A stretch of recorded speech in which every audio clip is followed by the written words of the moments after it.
Hello, and thank you for joining us on this incredibly high-tech tutorial. Today's topic, stop extending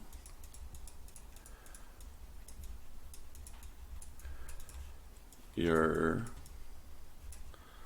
low back during deadlift. Yes, this is not the greatest intro of all time, but it is the intro that we have and the intro that we deserve. Anyway, that's a bit of terrible humor. So basically, what we're looking to talk about today is how you set up your spine and how you set up your trunk in deadlift. So what I'm going to do is I'm going to talk through it conceptually, and then we're gonna watch a bunch of heavy ass deadlifts, and then we can see what people actually do who are good at deadlift, i.e., people who pull world records.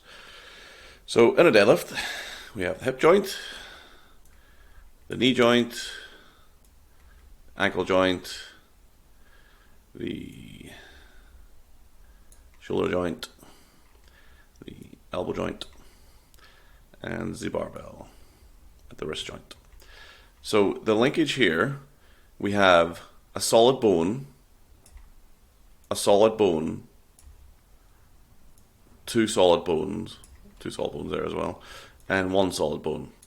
And what links these are a bunch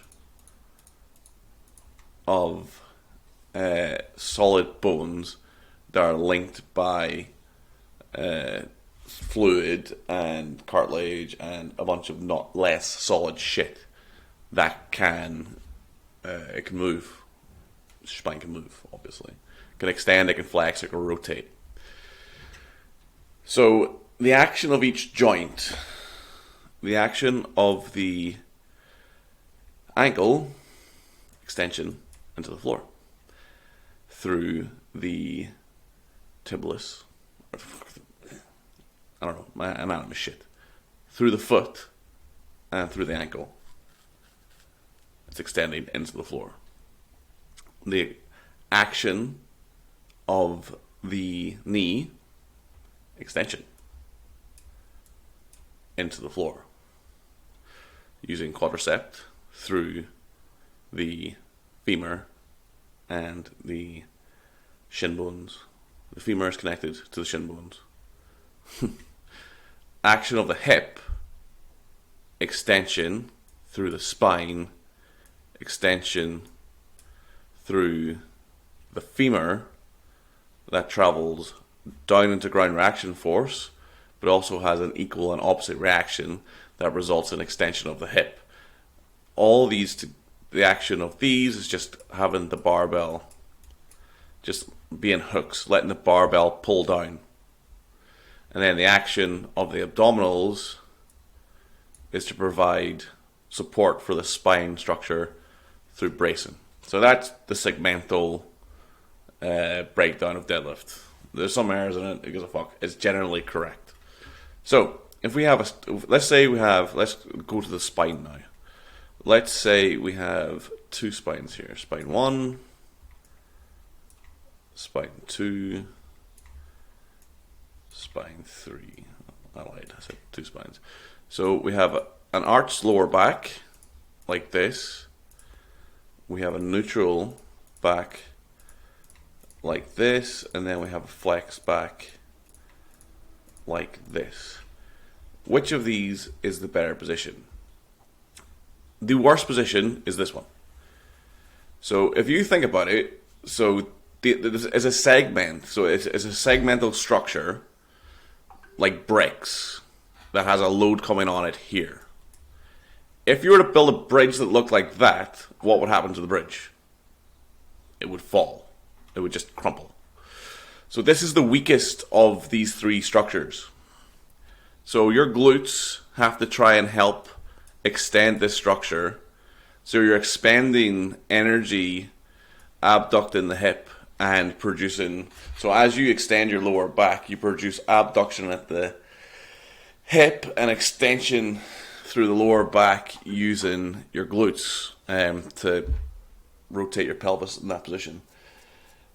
During a deadlift, if you're doing that, your glutes are expending a lot of energy doing those things, which means that they can't expend energy extending into your femur and extending up through your back. So it's the weakest of the three positions. So creating a hollow back position or pushing your lower back in is the worst position for deadlift. The next weakest position is a neutral position. How a spine is structured, you have a small lumbar, small lordosis, or you have a small arch in of the lower back, and then you have an arch up of the upper back. So it's like an S shape. So neutral is not actually neutral; it's like an S shape.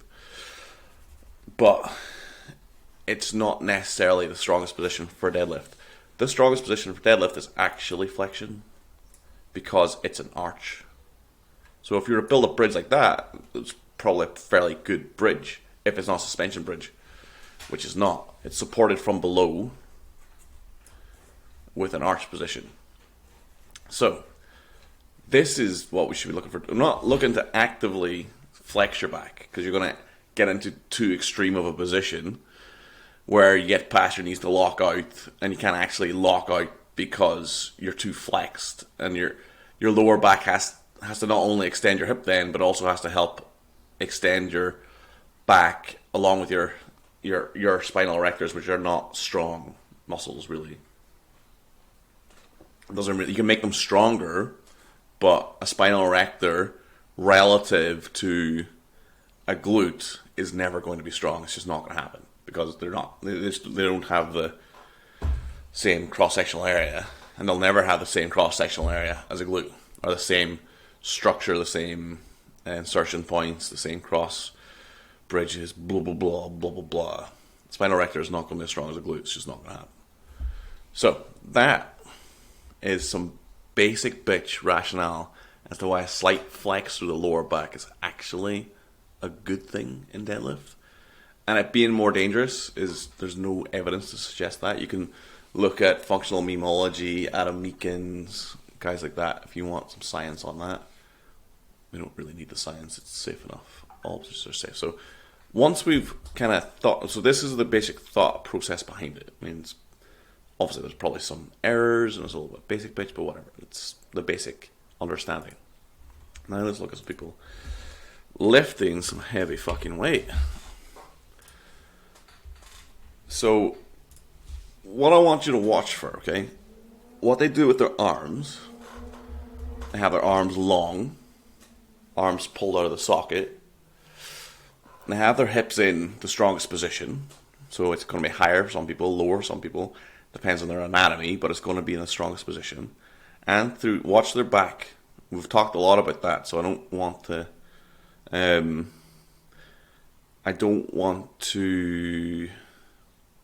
what's the fucking word? I don't want to bias your opinion any more of it, because I already spoke about it at length. So we'll just watch some of these lifters.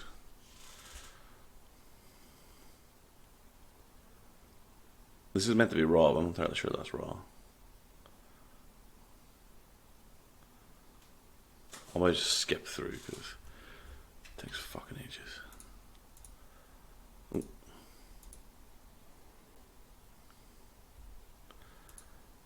We want to see from the side.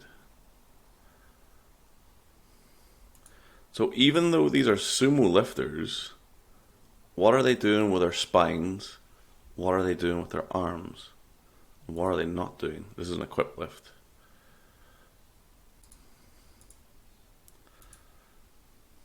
What's he doing with his spine? What's he doing with his arms?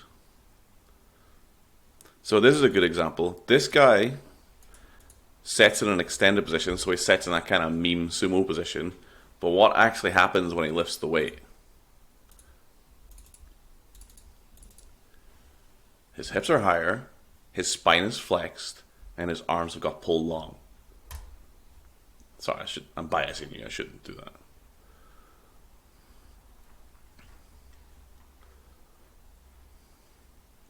See again?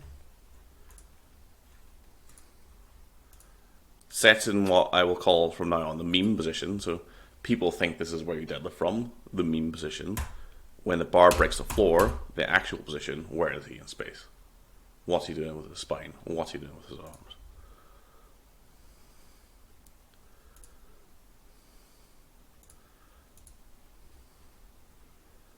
Meme position, where he actually lifts the weight.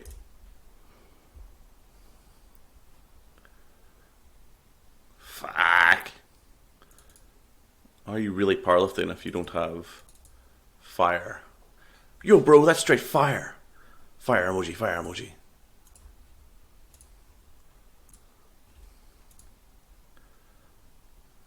Meme position, where he actually lifts the weight.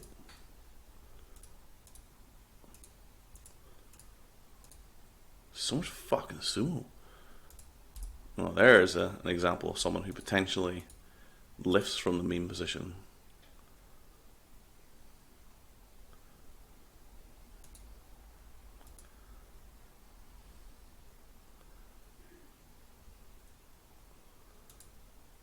What is he doing with his back? What is he doing with his arms? Or comically long arms. What's he doing with his back? What's he doing with his arms?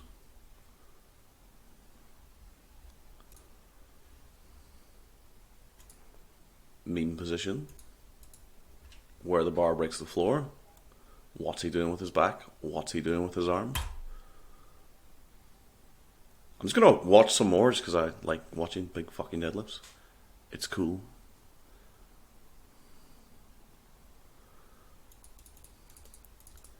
Meme position, where the bar breaks the floor.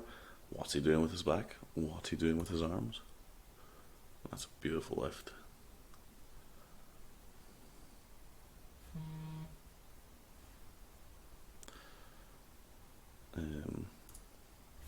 Okay, that's going to end this video because my phone has just fucking died, which is annoying. So I'm going to have to, because it's, well, anyway, you get the picture. Goodbye.